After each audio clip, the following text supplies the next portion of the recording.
Friends, it's just your old pal from the north of Ohio.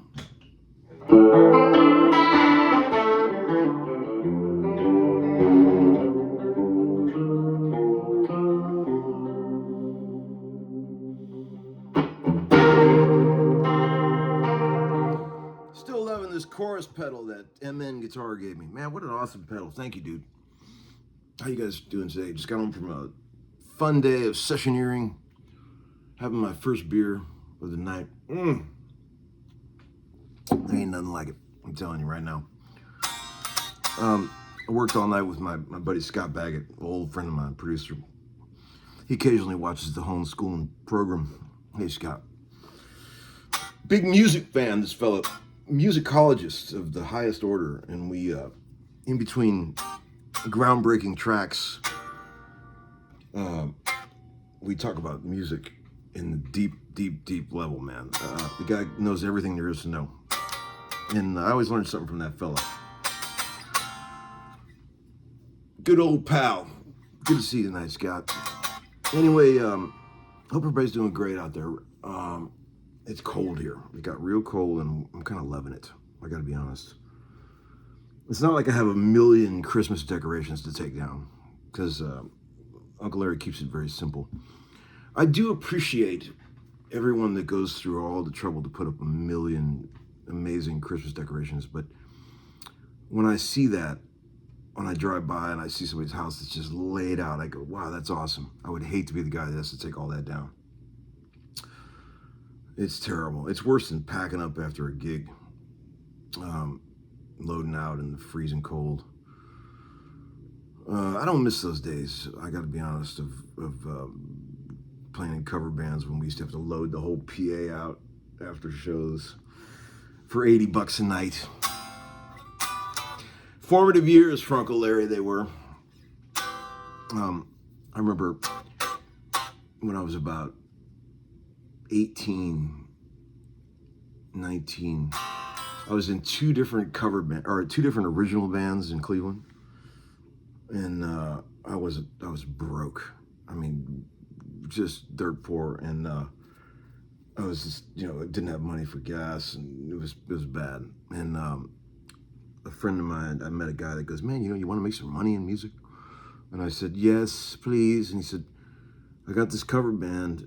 We know like 300 songs, oldies. And I said, I will take the gig. But they already had a guitar player, so I played bass for years in that band. The guy never even knew I played guitar. I think I've told this story before. But then the guitar player inevitably quit. And I said, hey, I can play guitar if you want. And he goes, you play guitar? But I had been a bass player all that time, which I enjoyed, to be honest. I love playing bass. I think every guitar player secretly would rather play bass. I know one guy who's an amazing guitar player who started dabbling with the bass, and he never recovered. My buddy Ren, he actually switched to bass, for real. I thought it was just a phase he was going through, you know, like most guys do. Remember the phases of guitar players that we talked about? There's like several phases.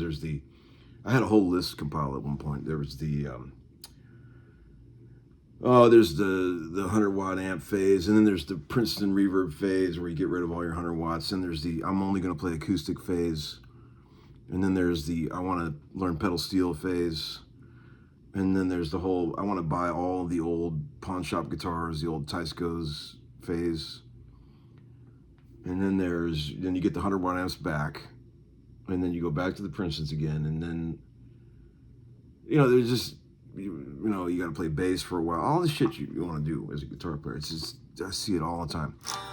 The acoustic phase, you know, we do it all. And I wonder what phase I'm in now. I think I'm in, what phase am I in right now? I'm kind of in my Fender phase. I've been playing more old Fenders than usual, you know. I think I'm more known as a Gibson man, but and that is, you know, has been true for most of my adult life. But you know, I'm playing more Fenders lately. Kind of a phase. I'll get over it. I promise. And then I'll be something else. You know, maybe I'll start learning some jazz or something. Can you imagine? So let's see. Aside from all the other hate videos that are being made about me, there was a guy a while back that made a video about expounding on the fact that I prefer real tube amps over modeling amps, right? As an understatement, I think you could say that. And one of the many things that people hate me for is the fact that I'm so openly against modelers, and I'm such a proponent of tube amps. You know, I've taken a lot of grief from that, but I stand by my guns and my choices. I really I'm not trying to be a tough guy, purist. I just have yet to hear anything better than an old amp, or a good new amp. It doesn't have to be old, just a tube amp. And one guy made a video where he said maybe Tom Bukovac's right. And he had an old blackface Fender amp, and then he had a couple new modeling things, and he tried to do a shootout. But the thing is, when he did the shootout, he played the old Fender amp through one of those aux box things, didn't even use a microphone, which defeats the whole point of playing a tube amp, in my opinion. I'll probably get a lot of hate mail for this too. But aux box is fine and everything if that's your only choice. But if you can mic an amp, you should mic an amp because it's way better sounding. So, and then I even said to the guy, man, why don't you mic that amp? You know, it would have been a much better picture of what the thing could do. And he's like, I don't really do that. And he's like, I said, well, do you not normally mic amps? And he acted like he didn't know anything about miking amps. So I said, well, I can show you how to do it. Seems like a nice fella. I'd like to help him out. So I actually called a friend of mine who's an engineer who mics amps all day for a living. And I asked him, next time you're miking up an amp, this guy's a really well-known engineer in Nashville. I said, next time you're miking up an amp, just have somebody make a little video of it and explain what you're doing so I can show the homeschoolers how to properly mic an amp. And look, like anything, there's more than one way to do this. I mean, I always fuck around with different miking techniques because I'm a big fan of, I like ribbon mics and stuff like that. But this video that I'm about to show you was done by my friend Drew Bollman, he's just showing the basic, most common way that somebody mics guitar amps in Nashville.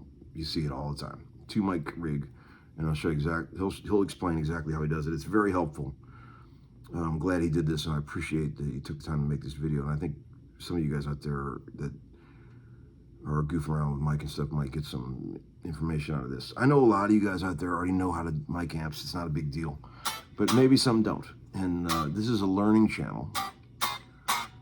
So let's do that. You know, I think the thing that makes rock and roll records sound like rock and roll records is room miking on amps. And I always try to get, if I'm doing anything that's like really sort of where the guitar is featured in a really important part of the track, I will always fight to get room mics along with the close mics on the amp, you know, because I think room mics make shit sound rock and roll, you know. Even if you just blend in a little bit, it gives you that honest rock and roll sound. Room miking being like a mic that's far away from the amp. You got the ones that are close, that give the real close picture. And then when you got a nice room mic, giving you some of that full room, assuming you have a good sounding room. A room mic in a shitty sounding room is actually a bad thing. But if you got a good room, a room mic can be awesome on guitars. And I always ask for that. Sometimes I'll take like a Coles 4038 ribbon mic and just put it right up close on a little combo amp, and that sounds amazing. Lots of ways to do it. There's lots of cool mics you can use for guitars. I love those old Sony mics. I like pretty much any good ribbon mic. One of my favorites is an old Neumann U67 on guitars, but nobody ever wants to mic guitar amps with those because they're too expensive. But the mics that people normally use in Nashville are just a Shure SM57 and a Royer 121 ribbon mic in tandem. So this video shows Drew showing you guys how to do that. I'll end with that. Hopefully that'll help some of you guys. I promise you, when you get it right and you got both mics in phase, you get a great picture. Here's what happens. The 57, when you got them 2 faders there, I'm talking about blending these to mono, but you got 2 faders to blend. The 57 will give you the bright teeth, and the 121 will give you the warmth and the sort of low-end richness. And then when you got both going and they're equidistant, the capsules are equidistant from the speaker, that's very important, you'll get a great sound like that. And it's the sound of a million Nashville records that you've heard. And like I said, you know, there's a million ways to do it. There's no right way, but that's just the most popular way here. Jimmy Page was really big on room miking. He used to say that distance makes depth, and you can really hear the room mics on a lot of those Zeppelin records. You know, like on the old Hendrix records, you can hear like even the drum mics are picking up the guitar, and it sounds amazing. It's very rich rock and roll sound. I love that sound personally. I love playing on records where you can do that. It's fucking fun. And so there's that. Hopefully that'll help you. And you guys have a great night. And I'll see you all next time. Okay? Bye. Oh, and I have a SoundCloud page. Hey Tom, just miking up a guitar cabinet here, a Bogner. How I usually start is looking at the speaker with the flashlight. And as you can see, there's a dust cap here. What I try to do is start on the edge where the dust cap meets the speaker as a beginning spot. And if it's too bright, what I'll do is I'll move it this way after I listen, and out this way if it gets darker as you move it away from the center of the speaker. So what I usually do is use a Royer and a 57 a lot of times. And I've got the Royer clip that puts them both on the same clip. And a lot of times people will mic them like this, you know, but the problem with that is, as you see, one's out farther on the speaker and one's closer. So they actually are a different spot on the speaker. What I like to do is turn it to the side so that you can get right on the dust cap, like right here. And you can have your starting spot, and both speakers, both the mic's capsules are lined up in the same spot. And that's a good starting spot right there.